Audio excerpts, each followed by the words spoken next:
La carta del apóstol Pablo, Efesios capítulo 5.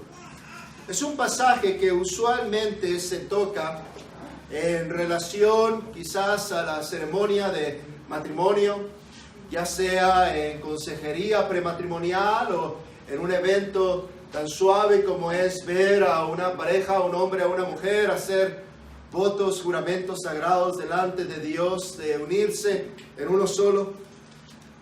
Pero quisiera solamente tocar la frase en Efesios 5:25, que dice en la mitad del versículo: Cristo amó a la iglesia y se entregó a sí mismo por ella. Oremos brevemente al Señor, por favor. Padre Celestial, rogamos ahora que bendigas tu palabra, que nos concedas la bendición y ayuda de tu Santo Espíritu, para que el que habla, hable con poder, con denuedo, con verdad, con fidelidad, con palabras sencillas, claras, pero sobre todo que sean correctas, fieles a tu palabra. Danos, Señor, a todos, desde el menor hasta el mayor, esa atención, esa inclinación de corazón, de conocer más y más tu palabra, de adorar y magnificar más y más a tu Hijo. Te lo pedimos en su nombre. Amén. En el mundo occidental y sobre todo en nuestro país, con tanto trasfondo religioso, estos días que se conocen como la Semana Mayor, días santos, muchas personas hacen un esfuerzo, casi un sacrificio increíble, por celebrar lo que consideran es algo muy sagrado, muy santo, en algún tipo de calendario eclesiástico. No tenemos que enfatizar mucho esto. Ahora, hay algo bueno, me parece, en reconocer ciertas fechas. No es necesariamente malo. Aún en un trasfondo de la iglesia como esta, que tanto nos gozamos y nos gloriamos de lo que Dios ha hecho entre nosotros, creo que en general la iglesia puede recordar algún punto de su vida junto, como un año en particular, cuando el Señor plantó esta obra, o cuando alguien ha sido añadido a la congregación, o cuando se reconoce algún don de Cristo, ya sea en un pastor o en un diácono. Y esa fecha se vuelve algo solemne, algo para recordar, algo para agradecer a Dios. Puede haber otras fechas, tales como de pruebas o de angustias, de sufrimiento. Hay fechas en la historia de la iglesia que no pueden ser olvidadas, que no deben ser olvidadas y que de vez en cuando conviene recordarlas. Sin embargo, en las Escrituras hay particularmente dos eventos que la Biblia manda que recordemos. Me imagino, pienso correctamente que ustedes como congregación regularmente observan la mesa del Señor. El Señor ha mandado que se observe en sus congregaciones esta ceremonia, esta ordenanza, o como algunos prefieren llamarlo, este sacramento. Y se recuerda particularmente para traerle a la memoria de la congregación la muerte del Señor hasta que Él venga. Y debe ser cíclico este recordar.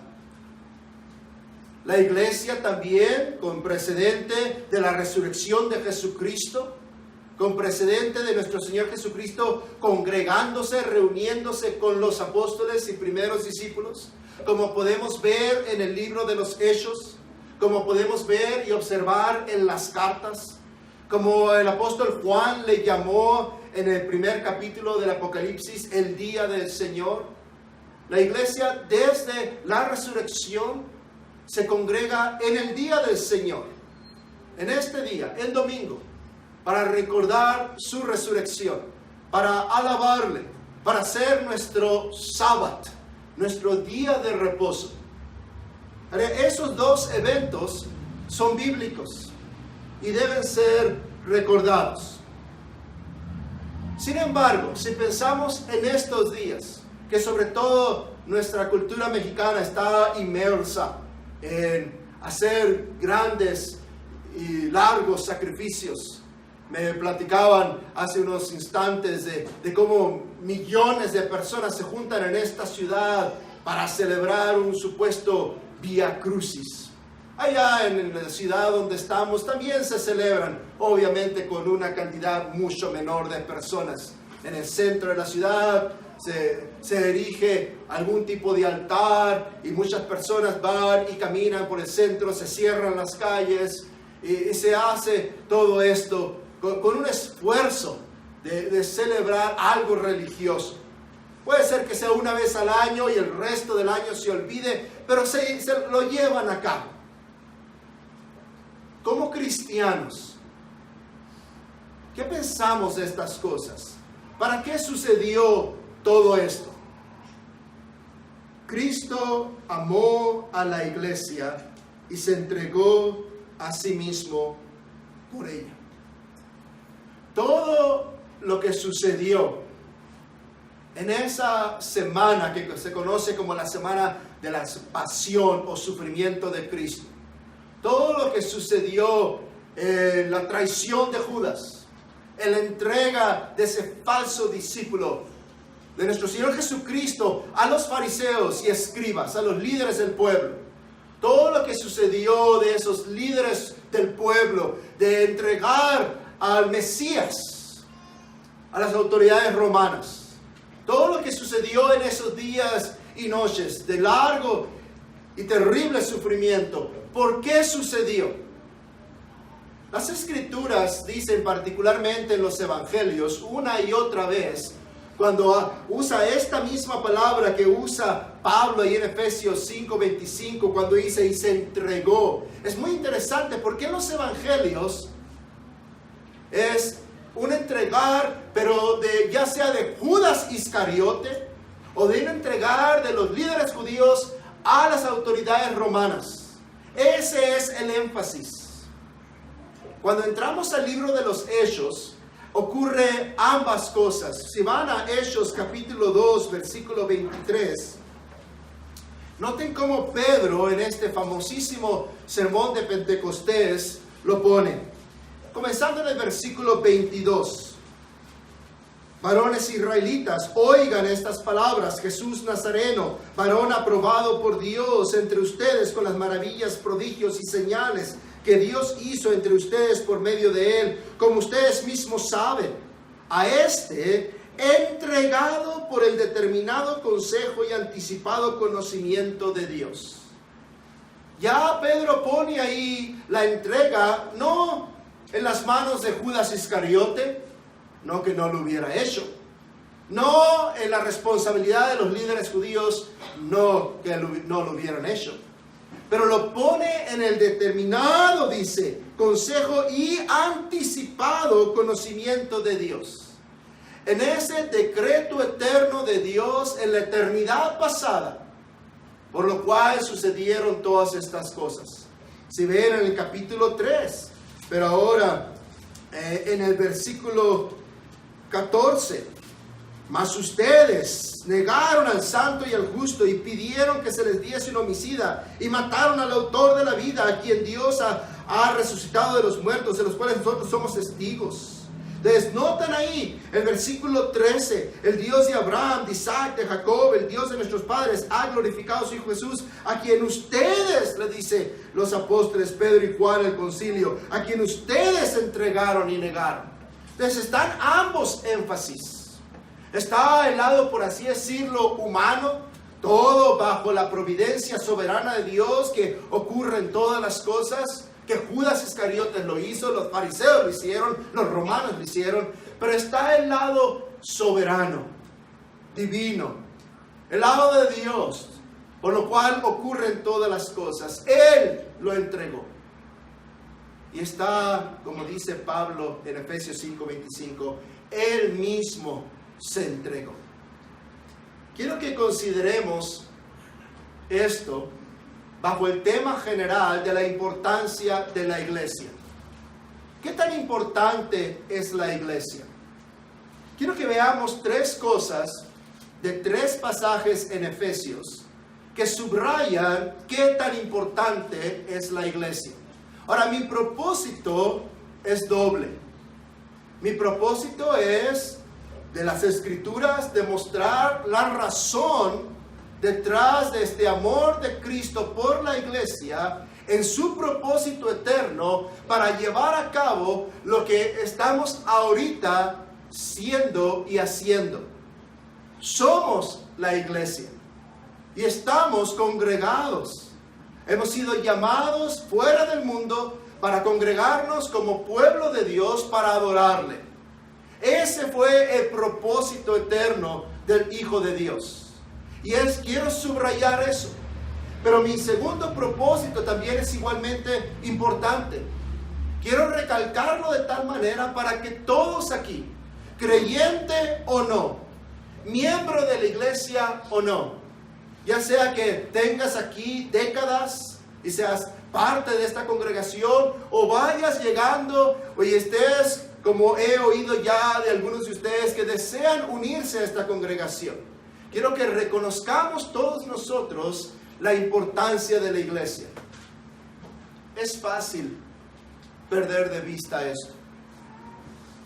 Las presiones del mundo, las angustias, las necesidades, aún dentro de la providencia misma de Dios, es fácil perder de vista lo importante que la iglesia es para Dios, para su Hijo y para nosotros.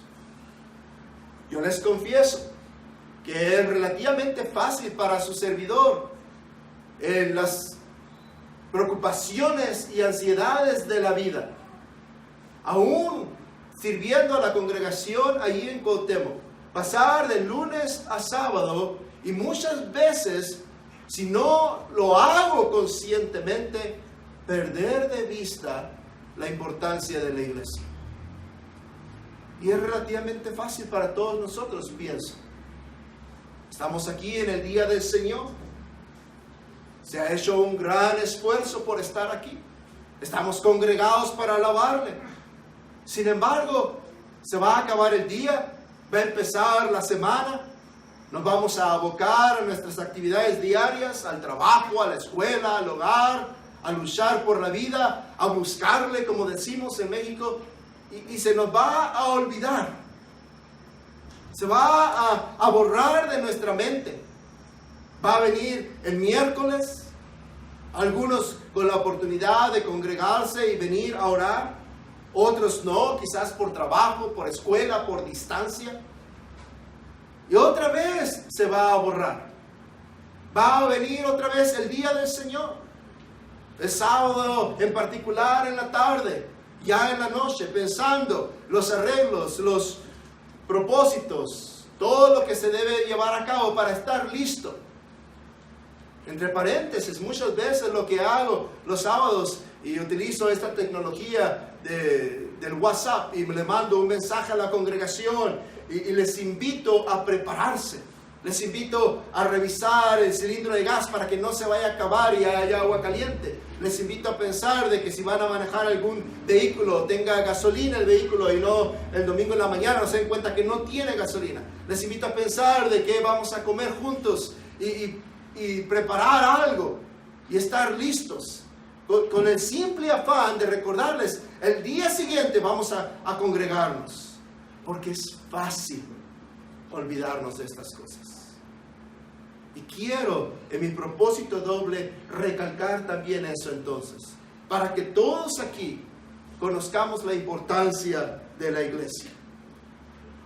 Tengo 3 puntos muy sencillos. El primero es este: la iglesia es importante porque en ella se cumple el decreto eterno de Dios. La iglesia es importante porque en ella se cumple el decreto eterno de Dios. Si van a Efesios capítulo 1, después de ese breve prefacio clásico en las cartas de Pablo, donde él se presenta y saluda y bendice a sus lectores, él usualmente tiene algunas palabras de alabanza a Dios. Es lo usual, con marcada excepción.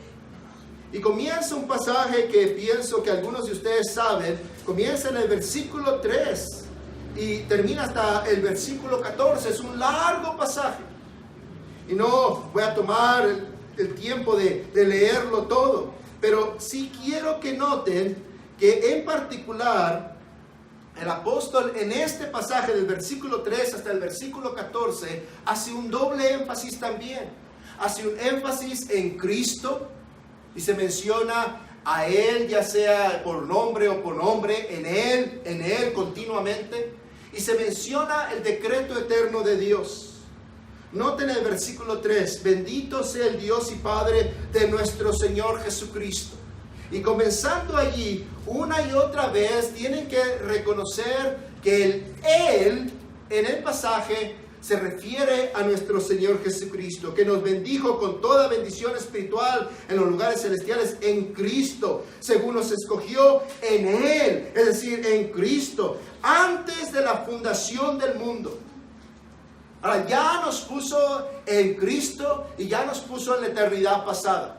Ahora, noten en el versículo 10, dice, con el propósito, dice la propósito del versículo 9, en sí mismo, de reunir todas las cosas en Cristo, en la dispensación, o se podía decir administración del cumplimiento de los tiempos, así las que están en los cielos como las que están en la tierra, en Él tuvimos herencia, habiendo sido predestinados conforme al propósito del que hace todas las cosas según el designio de su voluntad. Entonces tenemos ambas cosas, Cristo y la predestinación. Ahora, ¿por qué esto? Dice el versículo 21, hablando de Cristo y la fortaleza que obró en Él, sobre todo principado y autoridad y señorío, sobre todo nombre que se nombra, no solo en este siglo, dice, sino también el venidero. Y Dios Padre, y se sometió todas las cosas bajo sus pies y lo dio por cabeza sobre todas las cosas a la iglesia, la cual es su cuerpo, la plenitud de aquel que todo lo llena en todo. La iglesia. Ahí concluye Pablo esta porción y de hecho él ha empezado a orar. En el versículo 15, si notan, toma la posición de oración. Por esta causa también yo, habiendo oído de vuestra fe, dice, en el Señor Jesús y de vuestro amor con todos los santos, no ceso de dar gracias por ustedes. Y comienza en esta posición de oración. Y dentro de ella, como se distrae por la grandeza y magnificencia de Dios. Y estoy hablando en términos humanos, obviamente no se distrae. Todo es inspirado por Dios. Pero toma una de sus cualitativas tangentes del apóstol. Así escribe el apóstol. Empieza en cierta dirección y luego algo lo lleva a otro tema. Y aquí la magnificencia de la predestinación divina y la obra en Cristo y el Padre y cómo lo dio por cabeza, lo ha, por así decirlo, llevado a que tome otra porción. Y habiendo hablado de esto, nos refiere de vuelta a la iglesia. Vean el versículo 23, cómo es descrita la iglesia. La iglesia del versículo 22 dice, es su cuerpo, la plenitud de aquel que todo lo llena en todo. Esa imagen, si uno no está versado en el Antiguo Testamento, se pierde. Ahora, como cristianos en pleno siglo XXI, muchas veces tenemos que recordar que Pablo y sus lectores originales sí tenían ya quizás alguna copia de alguno de los evangelios, quizás algunas copias de algunas de las cartas de los autores del Nuevo Testamento, pero en general sus escrituras eran el Antiguo Testamento. Ellos se reunirían, habría alguien con alguna copia quizás de alguna porción de los Salmos, quizás de algún libro de Moisés o de algún profeta, y se levantarían a leer y a explicar, muy similar a lo que hizo Esdras en Nehemías capítulo 8. Los servicios de la iglesia eran extremadamente sencillos, hermanos y hermanas. Nos cuentan los historiadores que en los primeros siglos se reunirían y congregarían muy temprano, antes del amanecer del día del Señor. El presidente le llamaban, el dirigente, no presidente de la nación, pero el que presidía, uno de los ancianos, abriría alguna escritura, ya sea de algún manuscrito, alguna copia hecha a mano, y la leería. Bendeciría a la congregación en oración. Cantarían un salmo a Cristo como Dios. Se traerían los elementos. Los bendeciría de nuevo el anciano. Se distribuirían entre la congregación el pan y la copa. El que presidía exhortaría a las personas. Así como la mayoría de los varones oraron en la hora anterior, confesando los pecados, y el que presidía exhortaría a todos los congregantes a dejar el pecado, a mortificarlo.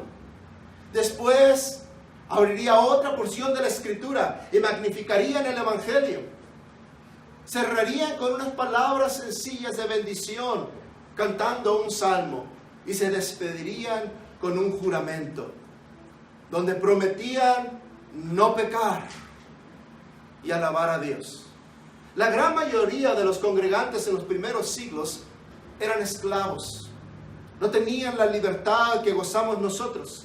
Por eso se reunirían muy temprano, porque después, en cuanto amaneciera, tendrían que empezar su labor en sus diversos lugares donde eran esclavos. Los historiadores cristianos y aún los seculares nos relatan que así serían los servicios de la congregación. A veces perdemos de vista eso, hermanos. ¿Por qué lo menciono?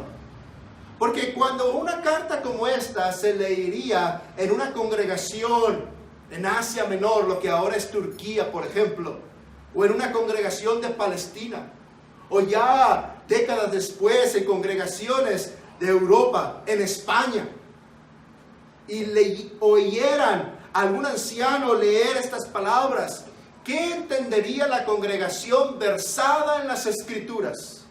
Cuando escucharan, la cual es su cuerpo, la plenitud de aquel que todo lo llena en todo. Ellos oirían dos palabras claves. Vamos a enfatizar en una hora posterior la primera, esto de cuerpo. Pero oirían esa segunda palabra, plenitud. Y el creyente, ya sea gentil o judío, versado en su palabra, en su Biblia, no porque tuvieran una copia, pero porque la habían oído con atención, porque la apreciaban, porque cada vez que hubiera oportunidad de escuchar a alguien predicar o enseñar, se congregarían y absorberían como los bereanos. Escucharían la palabra plenitud y lo que recordarían serían: ¿te acuerdas qué sucedió cuando Moisés oró a Dios y se erigió el tabernáculo y el Señor concedió su presencia? Vayan en sus Biblias, por favor, a Éxodo 40:34. El tabernáculo es erigido según las instrucciones específicas, el modelo que el Señor le enseñó en el monte a Moisés. Todo ello para tipificar la iglesia. Y en Éxodo 40:34 nos dice la Escritura que esto es lo que sucedió cuando se erigió el tabernáculo. Entonces una nube cubrió el tabernáculo de reunión y la gloria del Señor llenó el tabernáculo. La plenitud de Dios. El hecho mismo de la presencia divina. ¿Cómo sabía el pueblo de Dios que Dios estaba en medio de él? Bueno, al salir de Egipto lo pudieron reconocer por esta columna de humo, por esta gran nube durante el día, por esta gran columna de fuego durante la noche. Allí en medio del campamento, las tribus alrededor, todas organizadas según iban a marchar.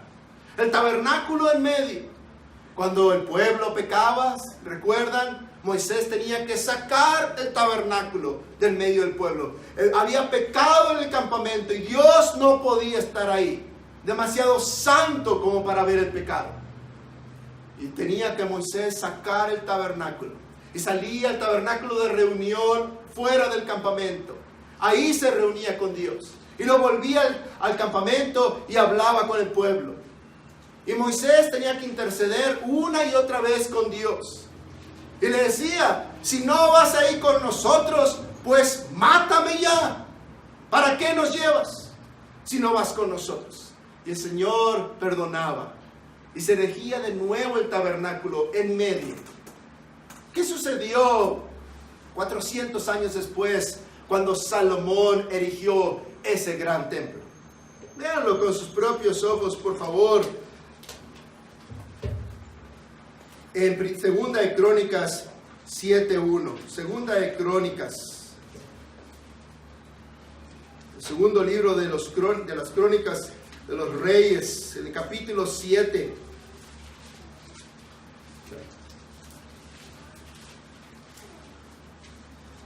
En el versículo 1.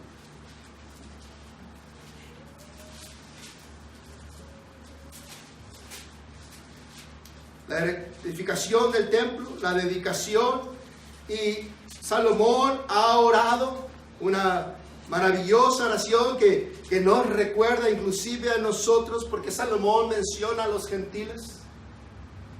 Dice el versículo 1, cuando Salomón acabó de orar, descendió fuego de los cielos y consumió el holocausto y las víctimas, y la gloria del Señor llenó la casa. Esto es lo que el creyente, al oír las palabras de Pablo en Efesios, recordaría. Porque él estaría versado en estas cosas. Es muy similar a como cuando leemos en los evangelios a Juan el Bautista venir a ver a nuestro Señor Jesucristo y lo enuncia: he aquí el Cordero de Dios que quita el pecado del mundo. Ahora, todos nosotros como cristianos hemos oído esa frase, ¿verdad? Y nos gloriamos en ella y le reconocemos a nuestro Señor Jesucristo como el Cordero de Dios. Pero ¿qué significa esa frase? Esa frase no tiene significado alguno aparte de lo que vemos tipificado, lo que vemos en ceremonias, en rituales de todo el antiguo pacto, aún previo al antiguo pacto, hacia atrás, a esos sacrificios hechos por Abraham, por Isaac, por Jacob, esos sacrificios hechos en el tiempo de Noé, o los sacrificios hechos previos al diluvio, en obediencia y al precedente mismo de Dios, que sacrificó esos animales para vestir a pecador Adán y Eva. Todos esos sacrificios apuntaban a el Cordero de Dios. ¿Recuerdan a Abraham y Isaac en Monte Moría? Y va Isaac obediente cargando la leña, y toma a Abraham el fuego, y de repente la curiosidad de Isaac le gana. He aquí la leña, he aquí el fuego. ¿Dónde está el cordero para el sacrificio? Pudiera ser que Isaac ya estaría pensando: ¿qué va a hacer mi padre? ¿Qué le ha ordenado Dios a mi padre que no me ha querido decir en estos 3 días que hemos viajado hasta acá? Y la fe de Abraham: el Señor se proveerá el cordero. Todo eso tipificaba a Cristo. De manera que cuando Juan el Bautista así lo anuncia, sus oyentes judíos sabían exactamente a qué se refería. Volvamos a la iglesia. ¿Qué dice Pablo de la iglesia en Efesios 1:23? La iglesia es su cuerpo y es la imagen del Nuevo Testamento. Y la vamos a ver más tarde. La plenitud de aquel que todo lo llena en todo. La iglesia es importante porque he aquí es la manifestación de la gloria de Dios aquí en la tierra.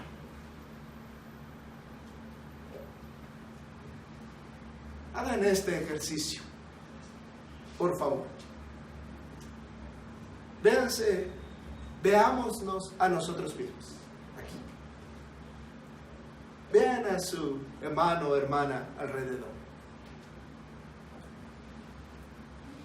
La iglesia gloriosa. Somos los más de la tierra.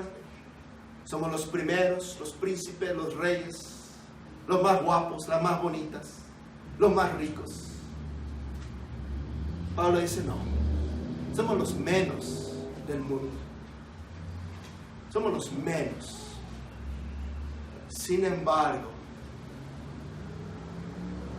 Pablo dice que somos la gloria de Dios manifestada aquí en la tierra. Todo el propósito divino de la eternidad pasada viene a cumplirse en la congregación, en la iglesia. Ahora quiero, entre paréntesis, sí reconocer, y algunos de ustedes estarán pensando, hermano, teológicamente hablando, Efesios habla de la iglesia universal, si usted recuerda, capítulo 26, artículo 1, etc. Eso patentemente lo sabemos. Pero la iglesia local es la manifestación visible de la iglesia universal. Nosotros somos la manifestación visible. Cuando el judío piadoso volteaba a ver el tabernáculo y veía esa nube que no le permitía ni siquiera a Moisés entrar, él sabía, ahí está Dios. Cuando el judío piadoso y aún el prosélito gentil que se había unido a Israel vio esa gran nube llenar el templo, la magnificencia del templo de Salomón se volvió nada comparado con la gloria de Dios. Y eso es lo que debemos discernir cuando nos congregamos.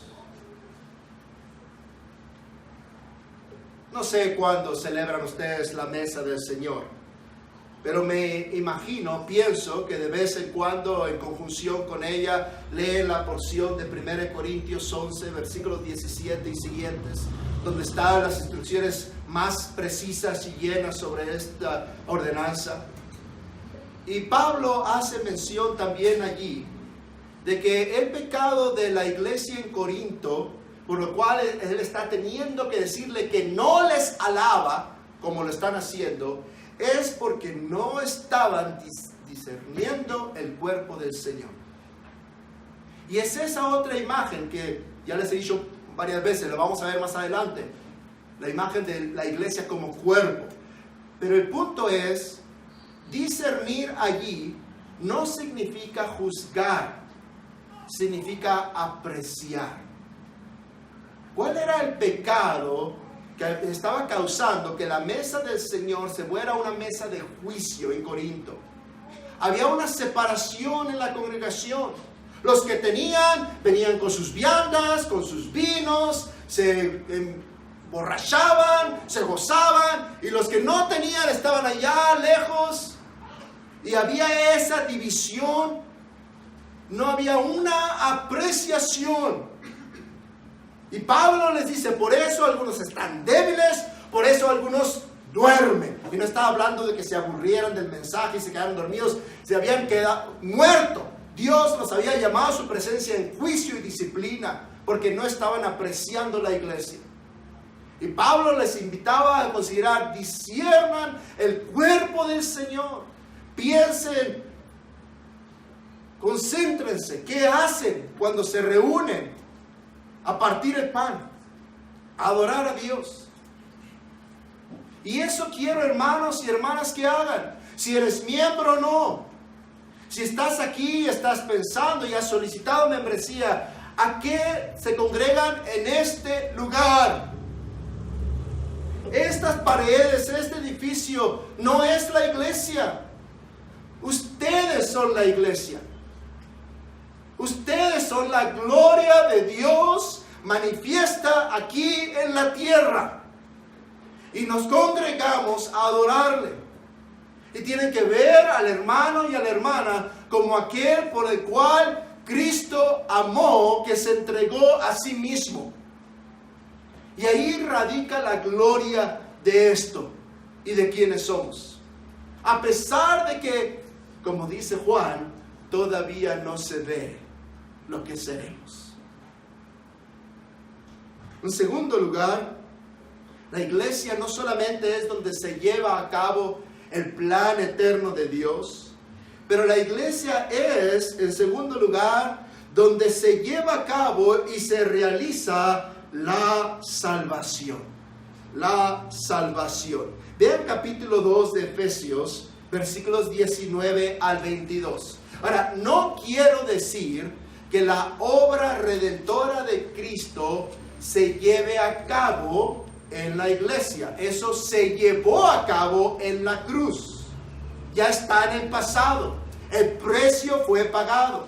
Pero la realización, lo que los teólogos llaman la aplicación de la redención, a través de la proclamación del evangelio, sucede en la matrix de la iglesia. Vean Efesios 2, 19. Así que ya no son, le dice Pablo a los gentiles en Éfeso, ya no son extranjeros ni advenedizos, sino conciudadanos de los santos.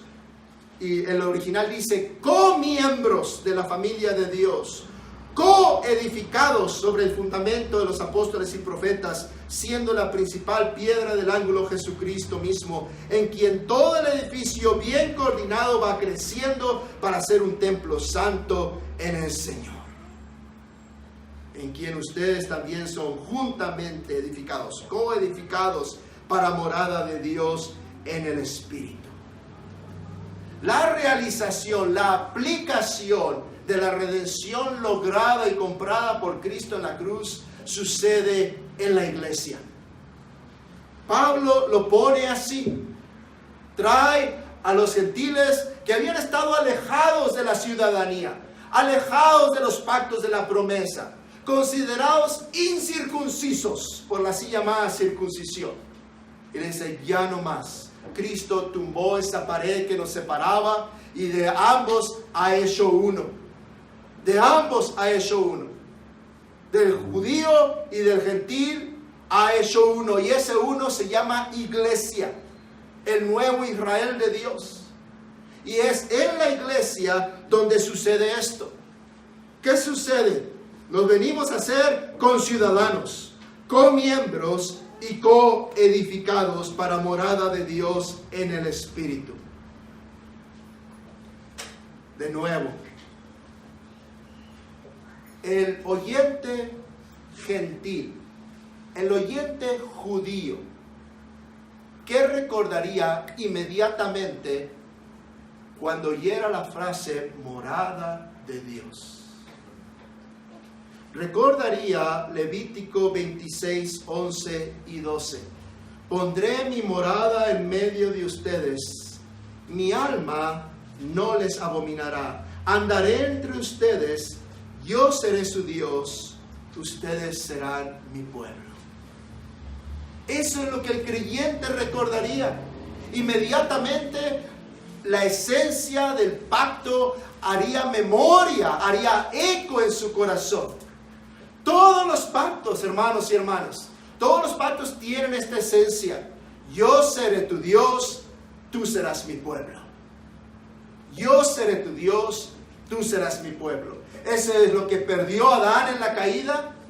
Eso es lo que se le anunció a Abraham. Eso es lo que se le pasó a Isaac y lo que Jacob heredó. Eso es lo que oyó David. Eso es lo que profetizó Jeremías. Eso es lo que profetizó Ezequiel. Eso es lo que vino Cristo a cumplir. Eso es lo que ve Juan en el Apocalipsis. Dios morando en medio de su pueblo.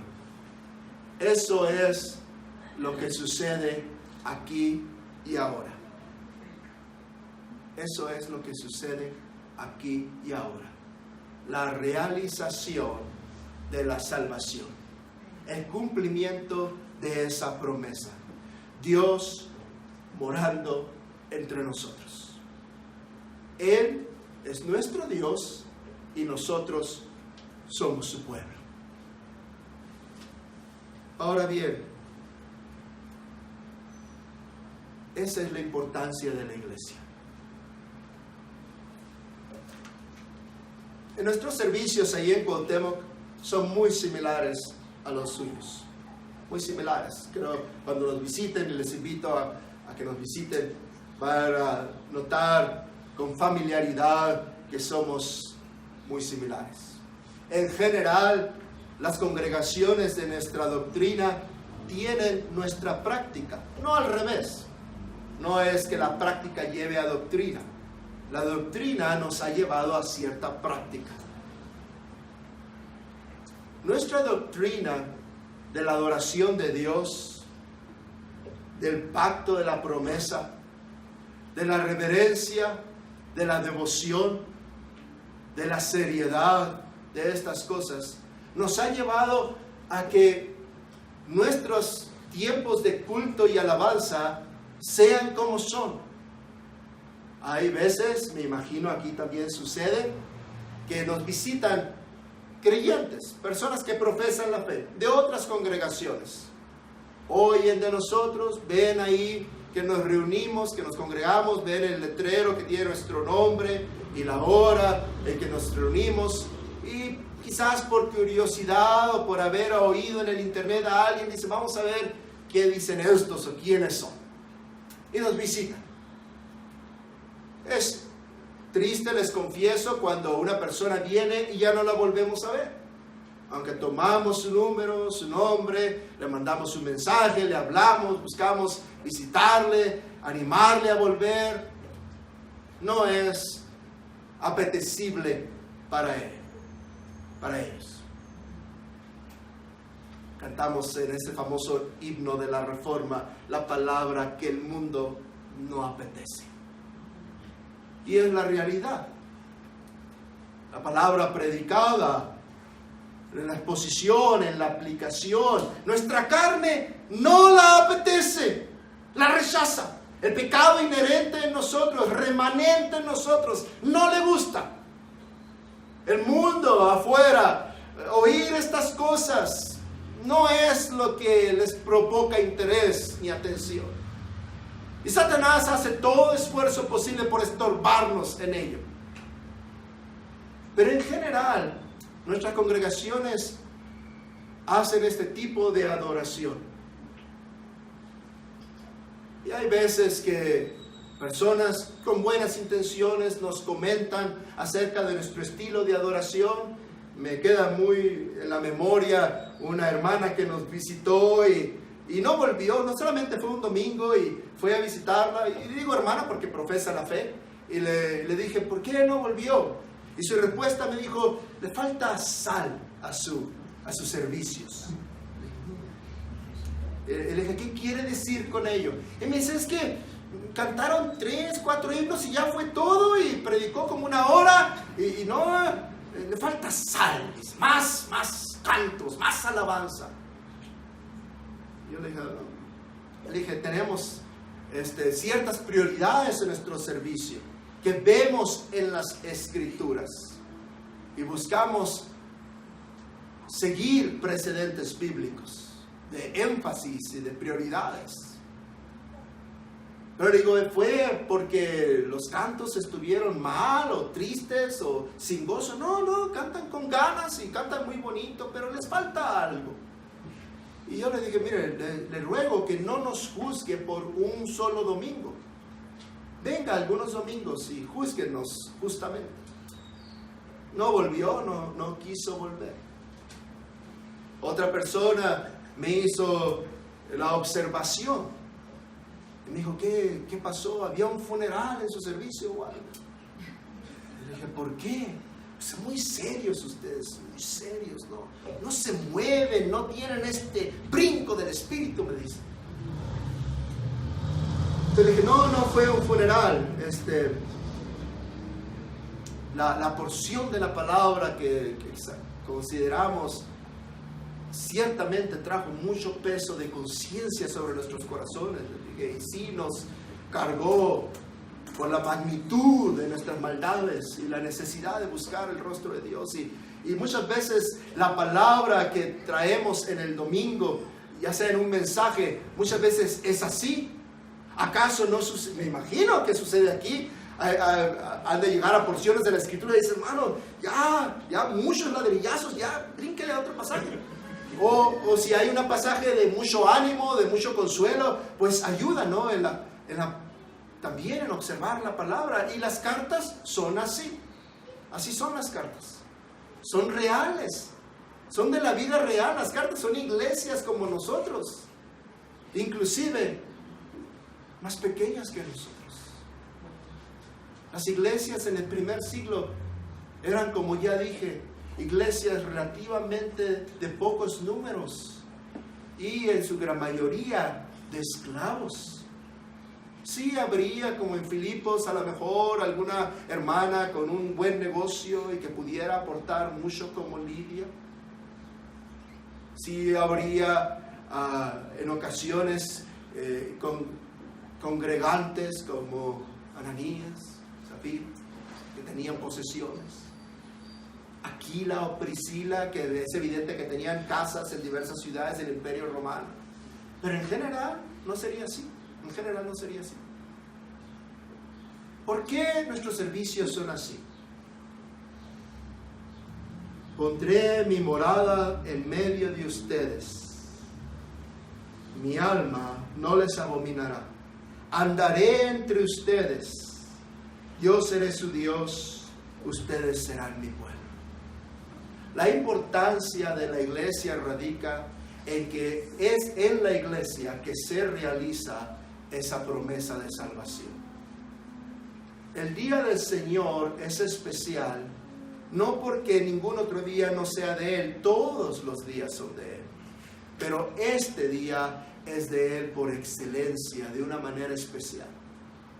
La doctrina de la omnipresencia de Dios significa que Dios está en todas partes, pero Él está especialmente con nosotros hoy, de una manera redentora y especial, extraordinaria y particular, que no está allá afuera, que no está en ninguna otra parte de esta inmensa ciudad, que no está el lunes, ni martes, ni miércoles, ni jueves, ni sábado. Está solamente cuando nos congregamos en su día. Y si no podemos reconocer eso, no hemos logrado ver la importancia de la iglesia. Por eso, hermanos, cuando alguien profesa la fe y dice que puede adorar a Dios cualquier día de la semana y en el parque de golf o en el Chapultepec, donde se le ocurra, comiéndose una nieve, porque Dios está en todas partes y todos los días son iguales ante Él, no se ha dado cuenta que el Señor ha escogido para sí una morada que se llama iglesia. Ha escogido para sí un día que es su día. Y da su presencia especial y se realiza la aplicación de la salvación aquí y ahora, en la proclamación del Evangelio. En tercer lugar y último lugar, de acuerdo a la infinita sabiduría de Dios, su plan eterno se lleva a cabo en la iglesia. La aplicación de la salvación se lleva a cabo en la iglesia, pero además es en la iglesia donde Él ha escogido ser glorificado y magnificado a todo el universo. Lo voy a repetir. Él ha escogido ser magnificado y glorificado aquí en la iglesia ante todo el universo. Vean Efesios 3, versículos 10 al 11. Efesios 3, versículos 10 al 11.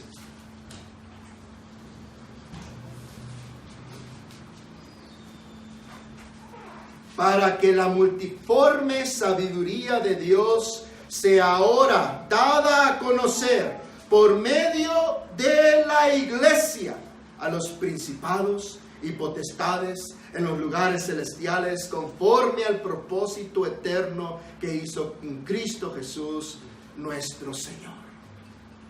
La gloria de Dios es magnificada, es dada a conocer, es proclamada. Y Pablo usa términos que abarcan todo. Hay mucho debate sobre la cosmología judía en el primer siglo, sobre el orden de los ángeles elegidos y no elegidos. Hay mucho debate sobre ello y muchas ideas extrañas.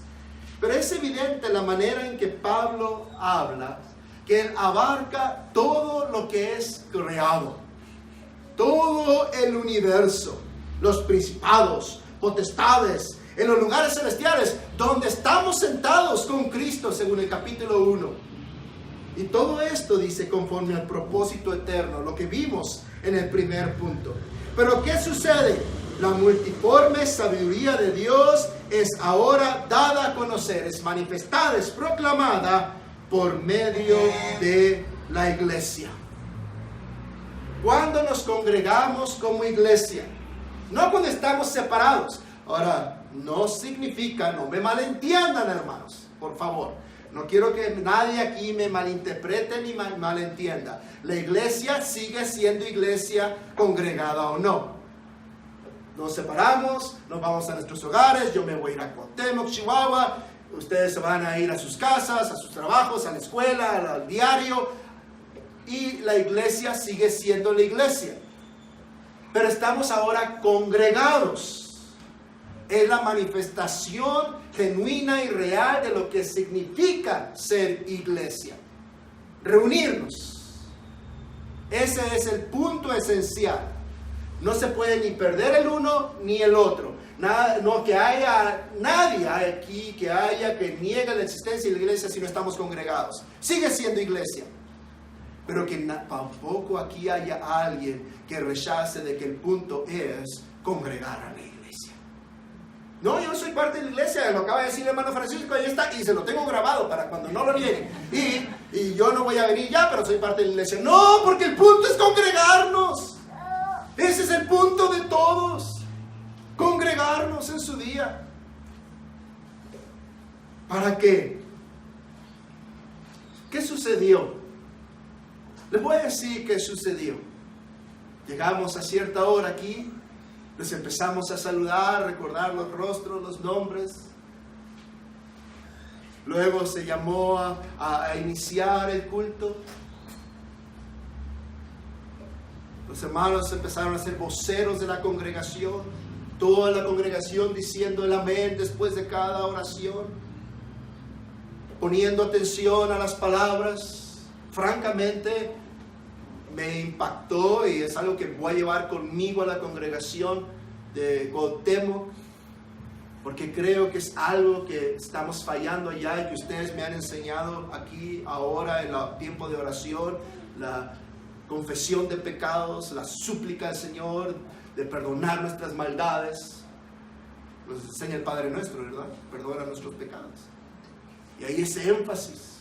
Y las peticiones, sí, por necesidades de la congregación, de alguien que esté enfermo, de los que están viajando, de los que están sufriendo, por dones en la iglesia, por aquellos que han solicitado membresía. Y la iglesia se congrega a orar, y los hermanos están orando, y toda la congregación está orando.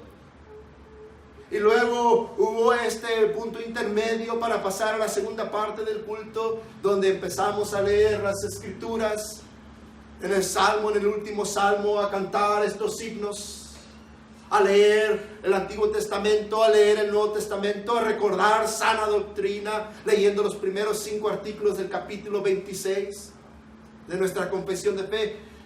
Y luego se invitó a su servidor a pasar aquí y abrir la palabra, y he estado hablando con propósito y con deseo de que Dios me ayude de la palabra. Pero ¿qué ha sucedido en todos estos ejercicios religiosos y de culto? ¿Saben qué ha sucedido? Principados y potestades del universo entero magnifican la multiforme sabiduría de Dios en traer a este número de hombres y mujeres juntos como iglesia para adorar a Dios, para cantar alabanzas a su nombre, para magnificar a Cristo, para postrarnos en espíritu y en verdad delante de Dios, nuestro Creador y Salvador, para proclamar el Evangelio, para atestiguar a todo aquí presente que Cristo salva, que Cristo perdona, que no importa el pecado pequeño o grande que hayamos hecho, la sangre de Jesucristo es suficiente. Y te invitamos a postrarte ante Él y a clamar por perdón de tus pecados y a venir y ser salvo y tener paz con Dios y tener una limpia conciencia y saber que tus pecados han sido perdonados. Y te proclamamos eso en palabra y hecho. Y eso es lo que ha estado sucediendo. En 1 Corintios 11, creo que es el versículo 10, hay una frase ahí al final del versículo donde Pablo dice simplemente por causa de los ángeles. Y hay veces que llego a esa frase y pienso, ¿qué habrá querido decir Pablo con esa frase? Hay una presencia celestial en nuestros servicios, dice Pablo. Es lo que acaba de decir. La multiforme sabiduría de Dios es dada a conocer a todos estos seres potentados y autoridades, al universo entero. La sabiduría de Dios. ¿En qué sentido? En todo su plan preciso y específico de cómo cada uno aquí llegaría a este punto y de ser una iglesia. Ahorita en el camino, alguien ahí en el carro mencionó, creo que he pasado por aquí. Y dije, no creo que hayamos pasado por aquí. Se parece, esta calle se parece, sí, pero todas las calles se parecen aquí en México. Y tienen ahí los árboles en medio y todo se parece, y no creo nunca haber pasado por aquí. Y es una ciudad inmensa, increíblemente grande. Cuauhtémoc, que es como una pequeña colonia de ustedes, ¿no? Se puede cruzar Cuauhtémoc en 10 minutos. Así de lado a lado se puede cruzar en 10 minutos en carro. Imagínense qué suave, ¿no? Para que se cambien para allá, para Cuauhtémoc. Bueno, esa es otra cosa. Entonces, pero mis padres eran de aquí. Mis padres eran de aquí. Mi madre nació aquí y murió aquí. Mi padre nació aquí, todavía vive allá bien Hermosillo. Mis antepasados son de aquí. El primer Orozco del cual tenemos conocimiento fue un obispo español que llegó a Veracruz. Mi padre y mi madre fueron los primeros creyentes de ese linaje no creyente. ¿Y saben qué tuvo que pasar en la multiforme sabiduría de Dios? Mi madre se tuvo que morir. Mi madre se tuvo que morir. Eso tuvo que pasar. 3 misioneros tuvieron que, sin saber el uno del otro, cambiarse uno a un lado de la casa de mi padre, el otro al otro lado y el otro enfrente. Inescapable. Inescapable. ¿Creen ustedes que se iba a poder escapar mi padre de conocer a un misionero? Porque uno a la izquierda, otro a la derecha y otro enfrente. Y esos misioneros no se conocían de antes. No se conocían de antes. ¿Quién sabe por qué llegarían allí a la calle Novena, en la colonia Revolución en Hermosillo, Sonora, en 1969? Cada uno de ustedes tiene una historia similar. En esta ciudad tan grande que puede pasar toda su vida sin jamás verse el rostro el uno al otro, el Señor en su multiforme sabiduría los ha traído juntos en el Evangelio para que formen una iglesia y den a conocer esa sabiduría a los potentados y autoridades en los lugares celestiales. La gloria de Dios es proclamada aquí y ahora. Esa es la importancia de la iglesia. La iglesia es importante entonces porque la iglesia lleva a cabo el destino eterno de Dios.